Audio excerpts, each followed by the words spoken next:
শীতকাল মানেই খাদ্য মেলা, ফুলের মেলা থেকে হস্তশিল্প মেলা। এবার মেলার আনন্দ উপভোগ করতে স্কুলের প্রাঙ্গণে আয়োজিত হলো পড়ুয়াদের প্রাণের মেলা। মোমো, কফি, ঘুগনি, চা থেকে বই খাতা, পড়ুয়াদের হাতে তৈরি জিনিসপত্র দিয়ে পসরা বসল বীরভূমের সিউড়ির করিদ্ধা যদুরায় মেমোরিয়াল অ্যান্ড পাবলিক ইনস্টিটিউশন। প্রথমবার স্কুল প্রাঙ্গণে মেলার আয়োজন করে বেজায় খুশি পড়ুয়া থেকে শিক্ষক শিক্ষিকা প্রত্যেকে। লাগছে, মানে ফার্স্ট টাইম এরকম আমাদের স্কুলে হচ্ছে, তো প্রচন্ড এক্সাইটেড। তো হাতের কাজ থেকে শুরু করে নিজেদের হাতের রান্না টান্না সবই কিছু। একদিন ব্যাপী এই মেলা সকাল 11টা থেকে বিকেল 4টে পর্যন্ত চলে। মেলায় অংশগ্রহণ করেন বিশেষভাবে সক্ষম পড়ুয়ারাও।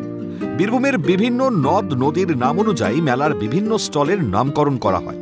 স্কুলের শিক্ষকরা জানান, স্কুল ছুট সংখ্যা কমাতেই অভিনব এই উদ্যোগ নেওয়া হয়েছে স্কুল কর্তৃপক্ষের তরফে। উপার্জিত অর্থ স্কুলের উন্নয়ন তহবিলে রাখা থাকবে বলেও জানা যায়।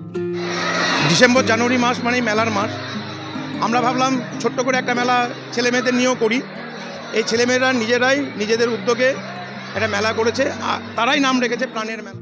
ছেলে মেয়েদের এই আনন্দ দেওয়া, লিডারশিপ তৈরি করা এবং কমিউনিটির সঙ্গে যে একটা ডেভেলপমেন্ট সম্পর্ক তৈরি করা, এই নানান ভাবনা নিয়ে আমরা এই প্রাণের মেলার আয়োজন করেছি।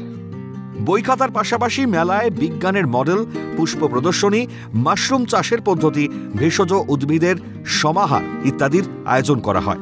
গ্রামের মানুষেরা উপচে পড়েন এই মেলা দেখতে। ভোলানাথ চক্রবর্তীর রিপোর্ট, ক্যালকাটা নিউজ।